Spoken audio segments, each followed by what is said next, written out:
Ibinasura ng Kamara ang mosyon ni Akbayan Party List Representative Shell Diokno na alisin na ang unprogrammed appropriations sa 2026 national budget. Giit ng isang kongresista, imposible ang hinihiling ni Diokno. Yan ang agenda report ni Francis Volpe.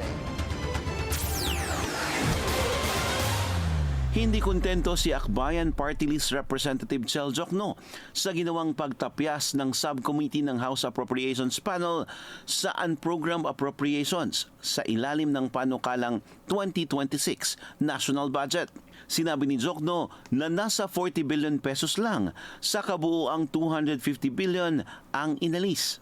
Anya, dapat nang i-zero ang unprogrammed appropriations. Pero giit ng Vice Chairperson ng Appropriations Committee na si Palawan Representative Jose Alvarez, hindi ito pwedeng bokyain.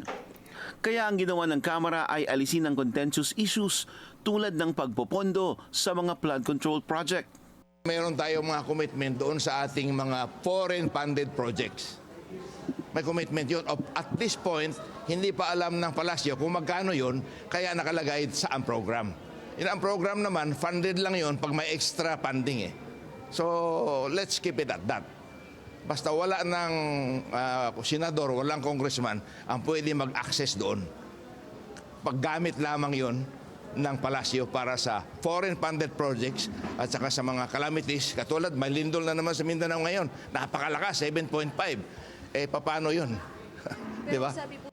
Ang unprogrammed appropriations ay isang special provision sa panukalang budget na nagbibigay ng standby authority sa Executive Department na gastusin ang sumobrang kikitain o dagdag na inutang ng gobyerno sa mga proyekto at programa na hindi nakalagay sa programmed appropriations. Sa unprogrammed appropriations, kinuha ang pondo na ginamit sa maanumalyang flood control projects na iniimbestigahan ngayon. Ayon kay Diokno, sakaling magkaroon ng sobrang kita o dagdag na uutangin ng gobyerno, ay magpasa na lamang ang Kongreso ng supplemental budget. Sagot ni Alvarez, matagal na ang prosesong ito. May prosesong dinadaanan yan. Katulad sa isang LGU, magsusupplemental budget, eh dadaan ka sa galing sa sangguniang panlalawigan.